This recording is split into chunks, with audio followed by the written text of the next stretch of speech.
اهل خاندانتون از زن فرزنداتو از تمام مردم کوره زمین بیشتر دوست نداره، ایمان تو کامل نمیشود. ببینید کمال ایمان انسان به همین محبت به پیامبر صلی الله علیه و سلم دانسته میشود. حتی در روایت اومده است، امام بخاری روایت میکند، باره میگه رسول گرامی صلی الله علیه و سلم همراه اصحاب بزرگوار نشسته بود. حضرت عمر در همین پیش شیشته است، دست عمر میگه در بین دستای پیامبر صلی الله علیه و سلم. حضرت عمر را دوست می‌داشت. عمر یک عمر جان فدا بود. بعد حضرت عمر هم تا ای زیری روی پیامبر صلی الله علیه و سلم تا با محبت نگاه داره، دلش گم زد. گفت یا رسول الله، قسم به الله، گفت از تمام اشیا من تو را بیشتر دوست می‌دارم. قبیل مونده را ایت زیادترک دوست می‌دارم. جان بسیار عزیزه اخی. اما اگر همین جانی خدمت حساب نکنیم، از تمام کسا و از تمام چیزا برای من تو عزیزتر و گرامی‌تر هستی. حضرت صلی الله علیه و سلم گفت لا والذی نفسی بیده حتی اکون احب الیک من نفسک. یا رسول الله، گفت قسم به حضرت گفت یا عمر گفت قسم به الله حال ایمانت کامل نشده است. تا زمانی که برای از جانت بیشتر دوست نداری، ایمانت کامل نمیشود.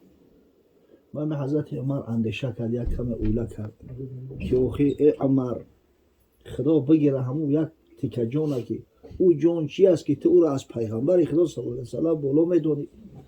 اوخی ترا عمر محمد صلی الله علیه و سلم شریعت محمد کرده است.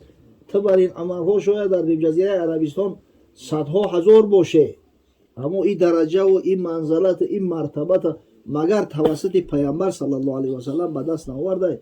خدا بگیره همون جانه. گفت فانه الان والله انی احبک من نفسی. الحال گفت قسم به الله از جانم بیشتر دوستت می‌دارم یا رسول الله. من میگه حضرت صلی الله علیه و سلم در کتفش تپ تپ کرده، گفت الان یا عمر. یا عمر گفت نه وقت ایمانت کامل شد. ای الله، این محبت این خیلی قیاس میکنن. این حالی ما فردا روز قیامت چی میشیده باشه؟ کو محبت ها، کوی رفتار و کردارا، همین محفل و معرکه‌ای که برگزار میسازن با نام مولودی یا دیگر باور کنه فقط به خاطر او است که مردم پیغمبر را بشناسند و قدر زر از زرگر میدونند. محبت پیامبر در قلب کسی جا میشود که ای خدمت‌های حضرت آگاه های حضرت هم میشناسه میدونه. یک کس نشناسی و نداری یک جا احترامش میکنی. هم یک کس میشناسه آدم که احترامش میکنه. سال 2009 بود در تاجیکستان الحمدلله جشن امام اعظم ابو حنیفه را برگزار میساختند. بعد علمای کلان مخصوصا احناف از گوشه و کنار دنیا دعوت کرده بودند. از جمله در میان مهمانا همین مفتی محمد تقی عثمانی هم بود، مفتی اعظم پاکستان. این شخص به یگان واهمه و به یگان شک تردید بزرگترین فقیه اینمی عصر حساب میکنه. از این فقیه‌تر در عالم اسلام کسی نیست. بسیار شخصیتی بزرگه. اما در مذهب امام اعظم ابو حنیفه قسم به الله خدمت‌های کرده است و میکنه که هیچ تصور کرده نمیشه.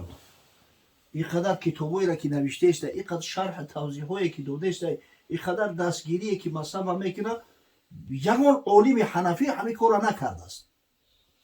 بسیار شخصیتی بزرگه. همین عصری خودمون در نظر دارم.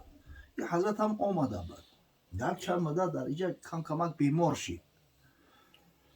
یکی از شاگرداش گفتم که اگر امکان و شرایط شود، همین حضرت یک پیش میدیدم یا زیارتش میکردم. بعد او برادرم یک مولوی است، خدا نگهش بداره. یک روز تلفنم کرد، گفت داملا نماز شامخوانی رفتیست حضرت، مسجد مرکزی، مسجدی که در پتروسکی که مرکز داره، مسجد حاجی اسماعیل، همونجا نمازخوانی رفتیست. دیگه ما هم سروسیمه حرکت کردم، هرچی الحمدلله شما دیرو کردیم، نماز خوندیم. بعد نماز من همون طرف حضرت میل کردستم رفتیستم. این مردم مورا دیدیان اگه با بهر بچه صورت همون مخلصا و دیگر میشناسن، مردم طرفی من لغت کرده اومده است. حضرت از بس که واعظ نیست، این مردم عادتا همین واعظا را میشناسن. واعظ نیست، عالم ای، عالمی با قوترین ای، باز میگم با قوترین عالمی دنیا حساب میخوره. مردم مقنن میشناسنش، خاک مردم پودی را میشناسن، اونا مولوی های زویدون هم میشناسن، این حضرت نمیشناسن. یک کس هم میل نکرده است بگو تو میخونه آبادو، همه شخص بزرگترین فقیه عصر ای، این را زیارت کنه شما کجا نیستی؟ و من خودم زیارت همه حضرت اومدگی ها. بعد مردم اومدن دیگه همه زیارت سر شد. او یک کس بدونی به قدرش میرسی، ندونی اگه جو میرسی. قدر زر زرگر بداند، قدر گوهر گوهری، قدر گل بلبل بداند، قدر قنبر رو علی. حقیقتا بعد یک مولوی قصه کرد، گفت در زاهدان هر سال جشن امام اعظم ابو حنیفه جشن امام بخاری برگزار می شود. وقتی که ختم کننده ها دیپلم میگیرن، همه حضرت گفت دعوتش میکنن مفتی تقی عثمانی را. در وقت صحبت همون مولوی ها میگه همه رنگ طلبه صنف یک اوریانه تا قرار میشینن و گوش میکنن. حقیقتا عالم یوخی، اما قدری زر از زرگر میدونن. انا قدر پیامبر صلی الله علیه و سلم هم کسایی میدونه که از حیات پیامبر یا آگاهی دارن. قسم به الله کسی که آگاهی داره دلش گم میزنه از محبت پیامبر صلی الله علیه و سلم. و یقینیش که هر کسی که حضرت دوست بداره پیغمبر هم او را دوست میداره. یک دست صدا نداره، برای قرصه شدن دست لازمه. برای سعی کنیم در همین محفل معرکه بیشتر و زیادتر پیامبر یا آگاهی دارن. قسم به الله کسی که آگاهی داره دلش گم میزنه از محبت پیامبر صلی الله علیه و سلم. و یقینیش که هر کسی که حضرت دوست بداره پیغمبر هم او را دوست میداره. یک دست صدا نداره، برای قرصه شدن دست لازمه. برای سعی کنیم در همین محفل معرکه بیشتر و زیادتر یادی پیامبر کنیم، از حیات پیامبر و اصحاب بزرگوارش قصه ها کنیم که او در دیلام جا شود. چون به جان در رفت جان دیگر شود، جان چه دیگر شد جهان دیگر شود. در سال 12 بعثت جناب سرور عالم قبل از هجرت، یک سال قبل از هجرت حضرت صلی الله علیه و سلم به مدینه منوره، اون زمان مدینه منوره را یثرب میگفتند. این مدینه بعد که حضرت تشریف آوردن به خاطر پیغمبر نام همون شهر یثرب مدینه الرسول گفتند، یعنی شهر پیغمبر. بعد مدینه منوره شد. همون مردم یثرب در موسم حج در همون موضع جمرات، جایی که سنگ میزنن که شیطونا، با حضرت بیعت کرده بودن. یک عدد زیادی شد، دو بیعت شدگی. بعد از حضرت التماس کردن که یا رسول الله یگان آدم نزد ما بفرست که مردم ما را از قرآن تعلیم بده، اسلام برامون آشکار کنه. اگر یگان آدمی باشه که مقصد با علم باشه، با فراست باشه، گپزن باشه، انشالله مردم همین مدینه همش اسلام قبول میکنن.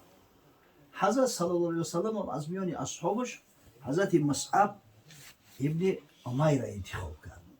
مصعب ابن عمیر شکل صورتش هم به رسول خدا صلی الله علیه و سلم بسیار شباهت داشت، بسیار صاحب جمال بود، بسیار زیبا بود، خوش گفتار و خوش رفتار بود. همراه میگه مردم یثرب بعد که حج تمام شد فرستاد مصعب ابن عمیر.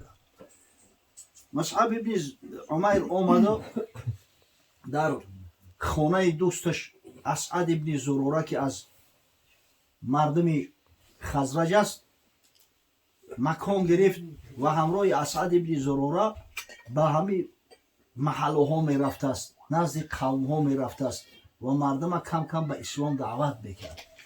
مردم هم به محبت مقصد وقتی میدیدن آیت قرآن در پیش مصعب تلاوت بکرد دلشون گم میزد، اسلام قبول میکردن. یک روز اسعد ابن زروره گفت که اگر روزی باشی یک جایی میبرم که اونا خزرجی نیستن. در مدینه منوره در قبیله عرب زندگی میکرد، قبیله خزرج و قبیله اوس. اینا با همدیگر جنگی بدن، بینشون جنگای بسیار کلان میشید، یک کمی بینشون فرقیت بود. خزرجی ها زیاد اسلام قبول کرده بودن، اما اوسی ها انگوش شمار بودن. این اسعد ابن زروره مادرش از همین قبیله اوس بود. گفت میبرمت پیش تقایم، اگر به شرطی که همه را دعوت کردی و قبول کنن دین اسلام، انشالله دیگه در مدینه غیر یهود همه عرب مسلمان میشود.